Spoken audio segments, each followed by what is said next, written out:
Hello everyone, I'm Matthew Haas, Superintendent for Albemarle County Public Schools. And I'm Helen Dunn, Legislative and Public Affairs Officer for Albemarle County Public Schools.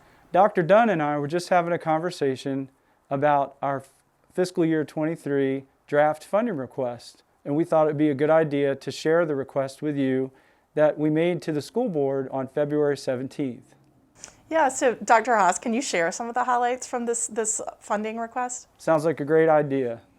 Before I get started, I would like to share my gratitude with our school community, our students, families, employees, and partners for all that you have done to support Albemarle County Public Schools and for your efforts to keep Albemarle County Public Schools moving forward during the pandemic.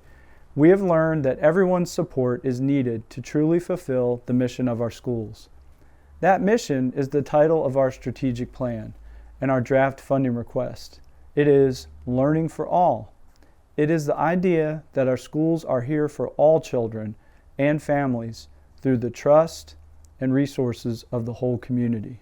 This year, as part of our strategic plan to empower communities, we asked our principals and department heads to host focus groups made up of students and employees to hear their ideas to improve working, learning, and climate conditions in their departments and schools.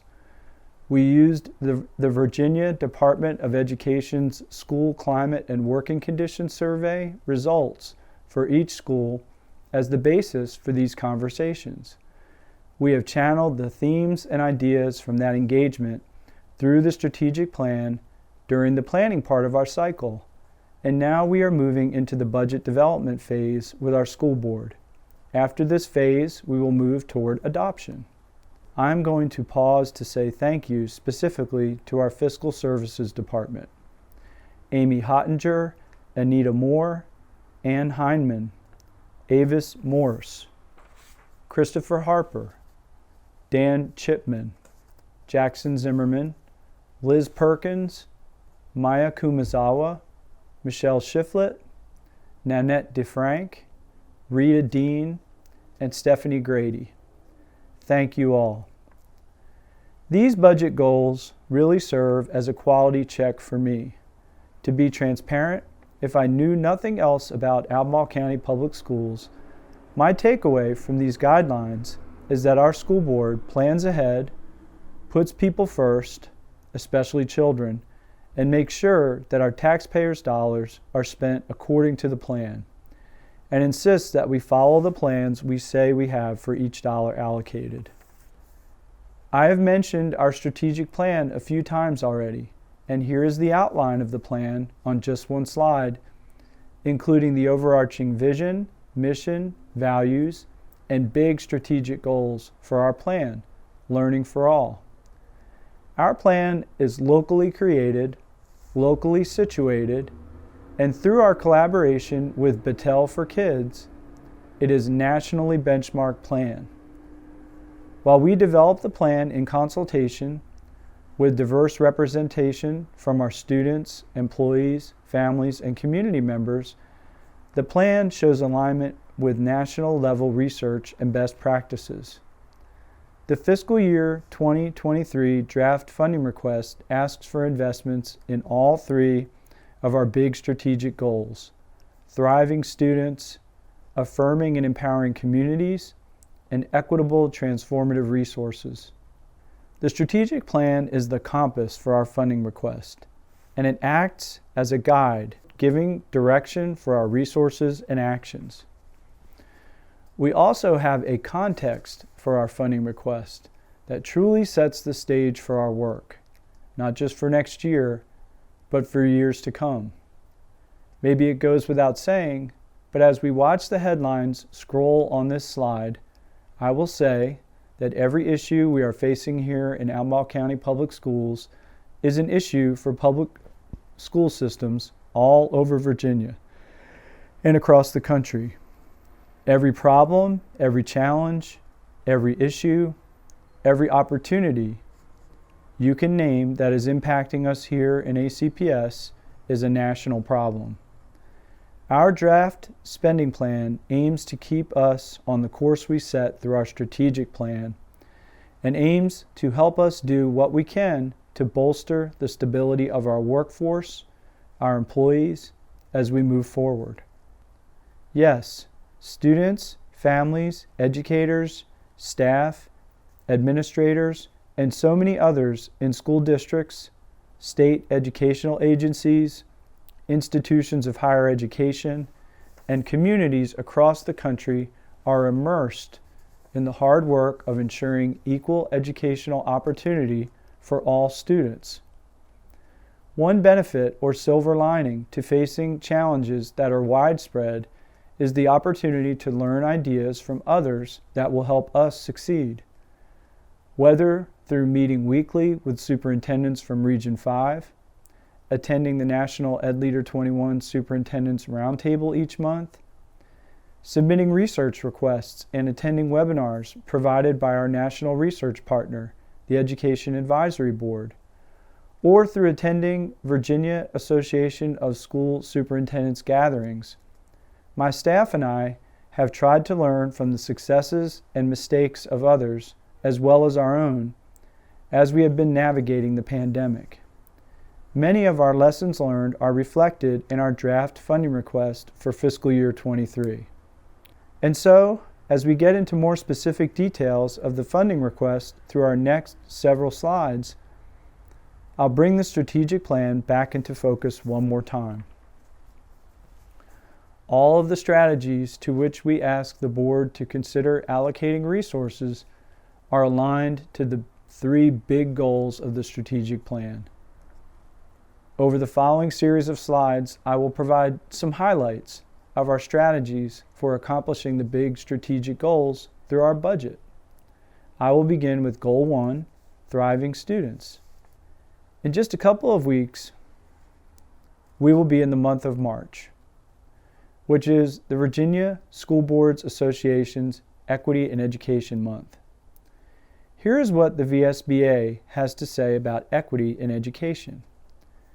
When inequity in education persists, there is a cost to all involved, including missed opportunities for economic development, greater dependence on government supports, and fewer Virginians ready to serve and lead. With the added inequities that have resulted from the COVID-19 pandemic and the challenges that we are faced with economically, it is more important now than ever before that we advocates and servants of public education are addressing these inequities head on. That is why it is so important that all of our students thrive academically, socially, and emotionally in our schools. Not some or most, but all. All means all. And I want to remind our community that in our current school year, the school board made substantial investments in research-based strategies to address our students' academic recovery.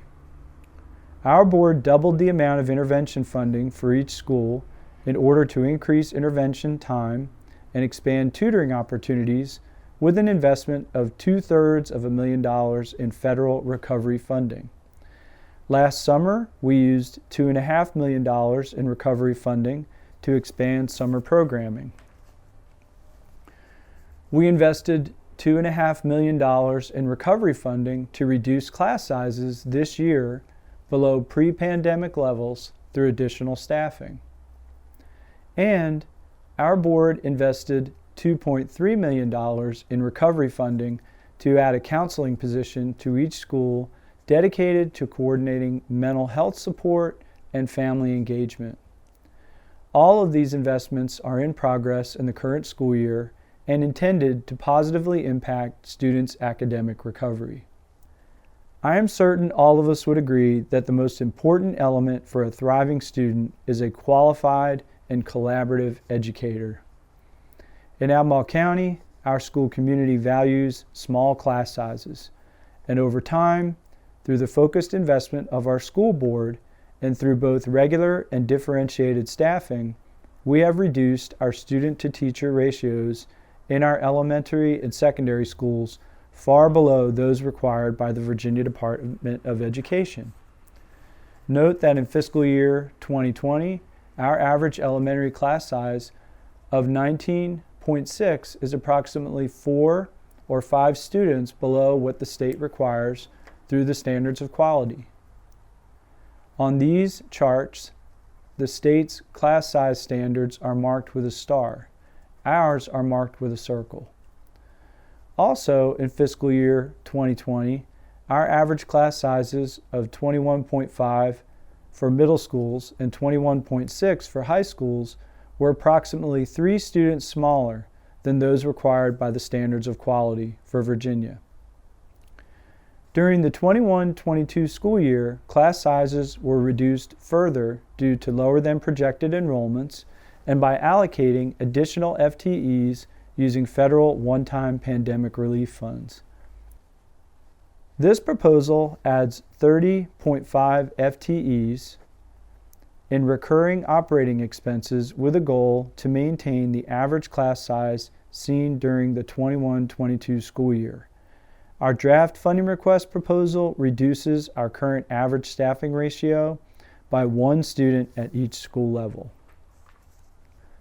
Our ACPS mission statement says that, working together as a team, we will end the predictive value of race, class, gender, and special capacities for our children's success through high-quality teaching and learning for all.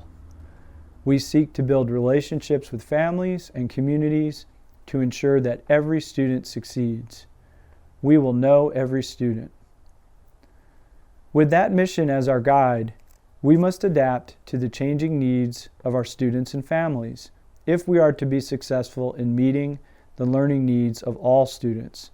Because when we are successful in reducing the impact of achievement gaps for our historically marginalized students, we will be more successful with all of our students.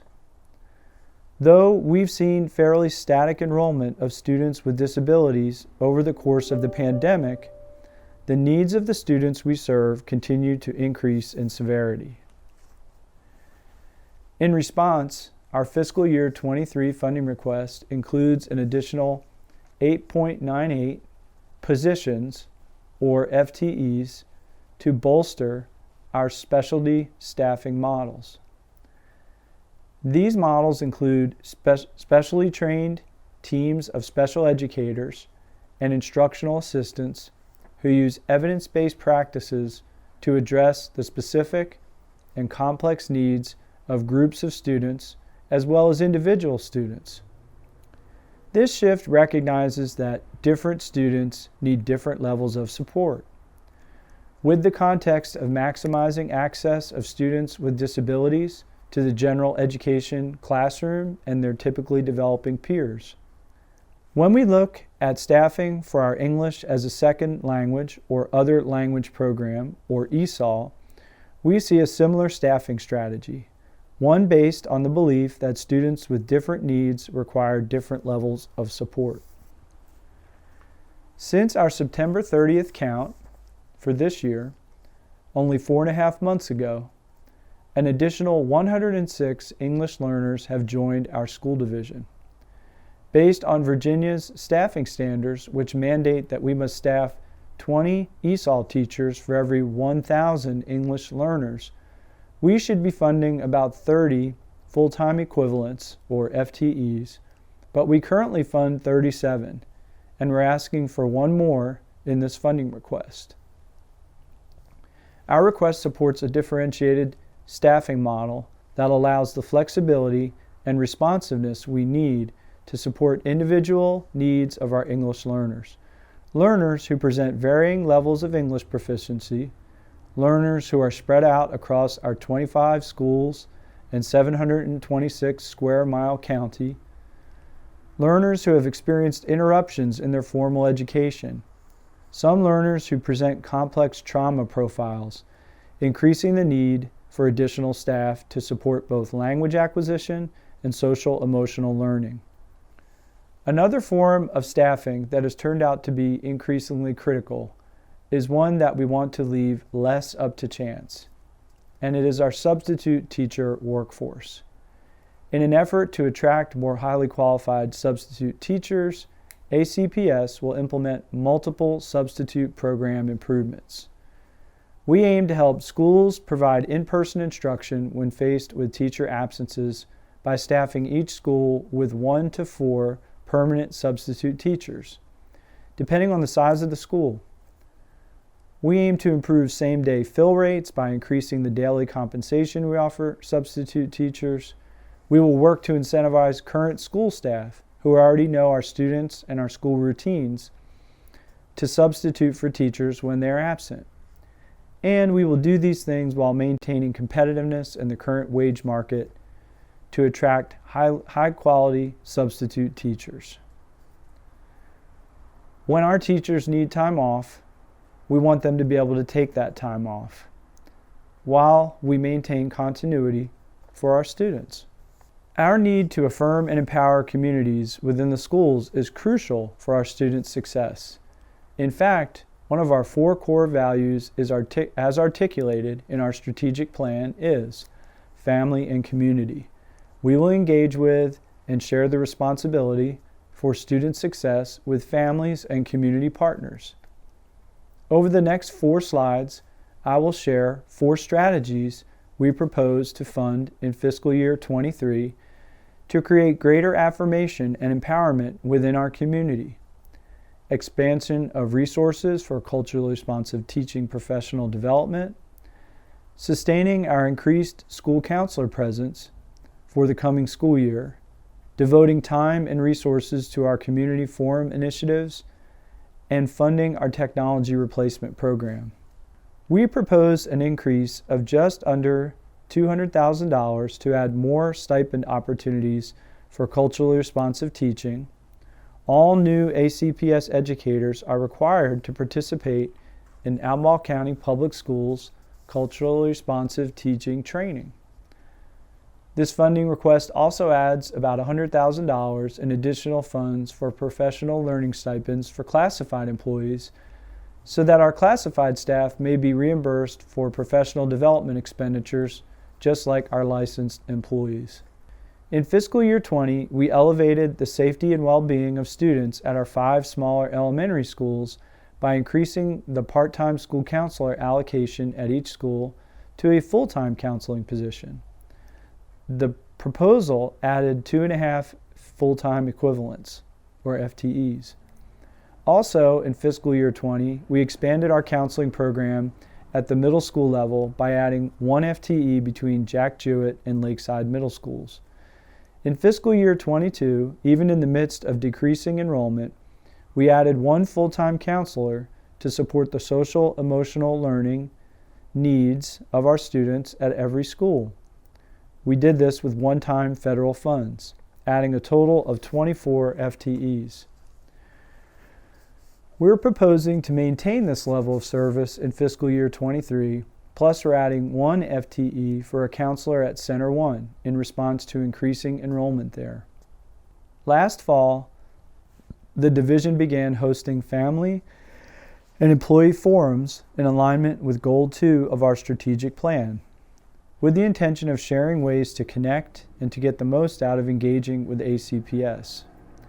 By holding a series of brief, focused, engaging forums with small and diverse groups of these stakeholders, we hope to affirm and empower participants, increase their connectivity with us, and create a ripple effect of engagement among their circles of influence. Also at the division level, the International and ESOL program, in partnership with our Department of Technology, hosts a monthly technology support night for multilingual families. These meetings, each of which features different technology topics, provide an excellent opportunity for multilingual families to get answers to their technology questions and to connect with each other. At the school level, every principal was asked to host 2 meetings last October, 1 for students and 1 for staff, to solicit input on how we might improve school climate and work conditions through budget proposals for the 2022-23 school year. Then, at the end of October, we asked 2 students and 2 employees from every school to come together in a division-wide meeting to discuss our budget priorities for fiscal year 23. Additionally, the division hosted a number of information sessions and other community engagement opportunities this year. I have a long list of them. I would highlight our COVID-19 mitigation strategy session, what is culturally responsive teaching, anti-racism orientation, equitable grading practices, school safety, high school redesign. All of these opportunities were offered in addition to inviting our school community to participate in multiple surveys, serve on advisory groups such as school naming review committees and the redistricting advisory committee, and to speak at school board meetings during public comment. And I want to come back and say to our school principals, a huge thank you for hosting those working conditions and climate focus group meetings with your schools right in the middle of dealing with the Delta variant of the COVID-19. Thank you. I know it was a lot, and I hope you see the results of your efforts in our draft funding request. You all make such a positive difference every day. The Department of Technology's mission is to empower all members of our learning community by providing exceptional technology solutions and support that results from collaborative decision-making and effective, timely communication. Our technology replacement program proposal prioritizes providing exceptional support of our digital learning environment, optimal functioning of complex machines and programs, and digital security. Our ability to support these priorities hinges on reliable hardware capable of running up-to-date resources, as well as an adequate number of talented staff members who can provide individualized and timely support to our teachers, students, and staff. Items that would be funded in the technology replacement program include, and I'll just give a few examples, student laptop replacements, teacher computer replacements, display technology, CTE or specialty computer labs that we have out in the schools that need to be upgraded, technology such as security cameras, and of course our fiber maintenance, and more. So much in the background of our work that we take for granted through our technology department because it works. While funding our technology replacement program is a means of empowering our students and staff to engage with our school community, I want to make the point that many of our budget proposals, including our technology replacement program, support more than one of our big strategic plan goals. In addition to enhancing the ability of our students, families, and staff to engage with us, getting the right computer technology resources to our educators and students is a key component of our third big goal, which supports transformative teaching and learning through equitable resource allocation. One of the 4 core values identified at the outset of our strategic plan is equity. We will provide every student with the level of support necessary to thrive. What is the best way to embody this value in ACPS? It is to ensure that our educators and support staff have what they need to address the academic, emotional, and physical needs of their students. The slides in this final section will highlight just a few of the resources, employee-related and capital, we have identified to meet the needs of our students, employees, and families.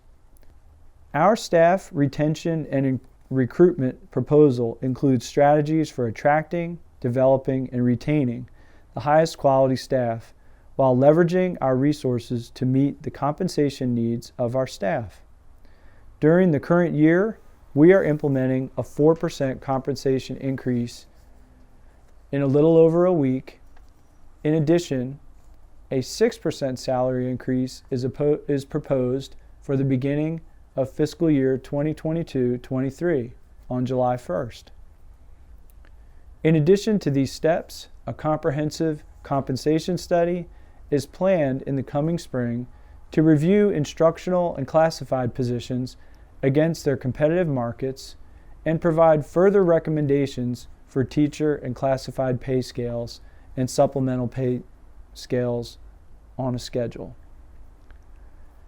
$880,000 of this proposal will be used for targeted pay increases for certain hard-to-fill positions based on internal reviews as well as the results of the compensation study. An additional $350,000 of the proposal will be used to provide adjustment pay to selective groups of non-exempt employees due to change in the payroll structure and cycle. We can explain in more detail during our work sessions to come.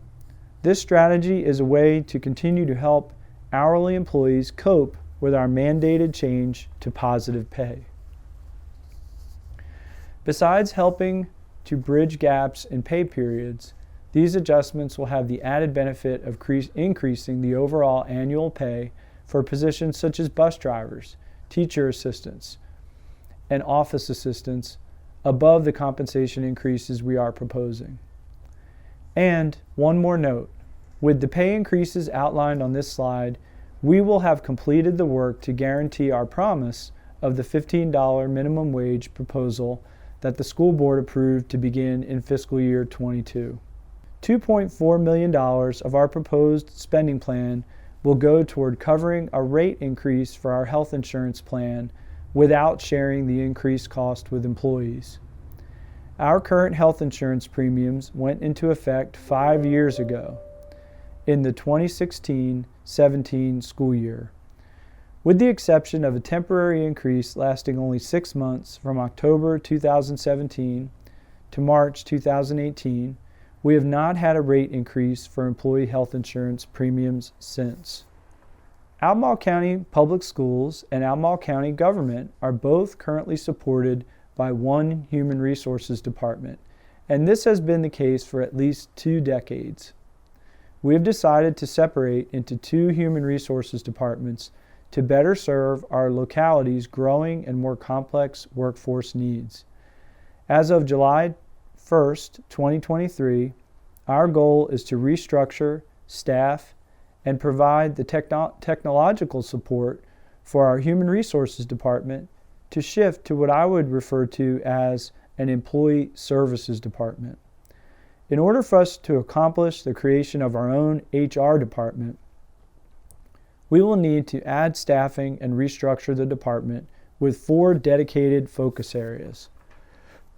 A center of expertise that focuses on HR functions such as compensation, benefits, wellness, and safety.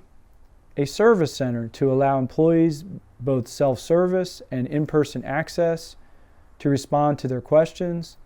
And business partners who will work with ACPS leaders, including principals and department heads, and employees to support school, department, and employee needs. And we will need to invest in a human resources information system that's dedicated to Albemarle County Public Schools employees. This proposal adds 3.5 FTEs to the Department of Human Resources and 2 FTEs to the Department of Technology. We'll need to add funding for new talent and recruitment expenses, as well as for ongoing costs associated with the Human Resources Information System. As part of the needs-based funding request for fiscal year 23, I want to bring attention to our capital needs. The highest priority capital projects, as recommended by the Long Range Planning Advisory Committee on September 19, 2021, and affirmed by the school board on October 14, 2021, are listed on this slide. These are the school division's top capital needs over the next 5 years.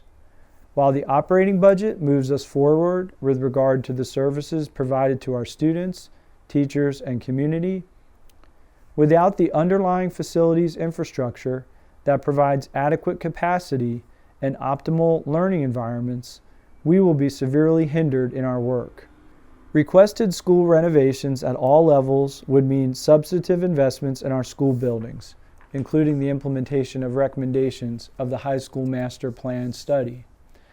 A phased multi-year approach would bring the school division's aging schools to modern standards, to include improvements such as electrical infrastructure updates to accommodate technology, ensuring classrooms have natural light, improvements to adhere to the Americans with Disability Act, outdoor learning space updates, and reconfiguration of spaces to improve function, efficiency, and safety.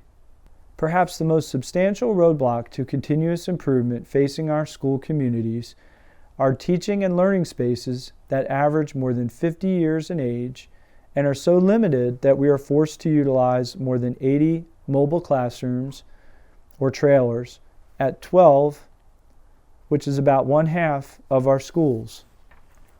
We have not added a new school to our division in 20 years, when the population of our county was 30% less than it is today.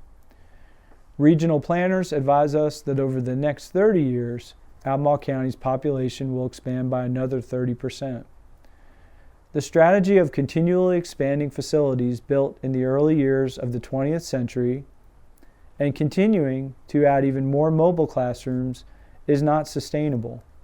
It is not in the best educational interests of our children and their families, nor representative of our future as a thriving, prosperous county. I want to note that part of our draft funding proposal for school board consideration is the allocation of $1.5 million in revenues to the Capital Improvement Program, earmarked for ACPS school renovation work. For the first 26 slides of this presentation, I've outlined our strategic draft spending plan. Over the final few, I will provide a high-level view of the revenues allocated to help us fund this plan. And this is where I pause to express my gratitude on behalf of the students, families, and employees of Albemarle County Schools to our local taxpayers, our Albemarle County community members who fund the lion's share of the costs needed to fund the endeavor of learning for all. I also want to thank our Board of Supervisors and, of course, our county executive and his staff for the collaborative and transparent efforts we make together to prioritize the education of our community's children. Our local revenues reflect what we're seeing at the state level. Tax revenues are strong, and we are seeing the benefits of that at the local level. Together, local and state revenues make up more than 97% of our revenue stream. We're anticipating a 17.6% increase in local revenues. That's an additional $25.4 million over fiscal year 22. And we're looking at an 11% increase in state revenues, which is an increase of $6.5 million over the state funding in the current year. Even through the pandemic, both the government transfer, which makes up most of our local revenues, and state revenues have been steadily increasing. The fiscal year 23 local transfer projection is primarily based on what we're seeing with local revenues in the current year through the second quarter. The significant bump in fiscal year 23 of $26.3 million, an increase of nearly 19% over fiscal year 22, is a reflection of the current year's reality. The strong increase at the state level is due to higher sales tax revenues, per pupil amounts, and lower local composite index for Albemarle County, and increasing enrollment. The governor's budget from December has all indicators in favor of ACPS. As this graphic shows, we are dedicating majority of the increase in revenues as an investment into our employees to reward and with hope to retain them and compensate them for the tremendous work they have been doing. I believe this market-driven increase is absolutely essential to encouraging our employees to stay with ACPS and attracting employees into our positions as we prepare for the next school year. The second largest change is in support of our strategic proposals, all aligned with the big three goals of our newly adopted strategic plan. These proposals will move us forward using strategies that are supported by detailed logic models in the budget document, ensuring that we will meet our objectives. One-time expenses that are budgeted into fiscal year 23 also serve as a contingency for revenues that may decrease through the budget process or in fiscal year 24. At this point, I am presenting a balanced draft operating budget of $242 million for fiscal year 23. And over the next weeks and over what we've been experiencing in our work sessions. We have talked about class size reduction in staffing, compensation increases, substitute program improvements, elementary school assistant principals, our human resources redesign, health services, school field trip funding, our technology replacement program, and furniture replacement program. And all throughout the process, we've been working closely with our school board to ensure that this is the board's draft funding request. In closing, as I've noted on several occasions, these past 2 years, difficult, risky, and inconvenient as they have been, have revealed uncommon strengths. Students have experienced learning environments known to no other generation of young people. Learning has been different, not lost. Students have felt the support of caring adults who enthusiastically offer the expertise and the will to keep alive curiosity and energy, to focus on assets, not deficits, to advance learning for all. I would like to thank our school board, our board of supervisors, and our partners in local government who come together to support our important work by putting students' interests and those of our families and our community first. I must thank the cabinet and leadership team for your strategic and technical support. Our communications staff has provided excellent support. I want to especially name Jennifer Butler for creating these slides to tell our story in precise images. And I want to thank Maya Kumazawa for your technical approach and strategic vision. You've brought the plan together. Thank you.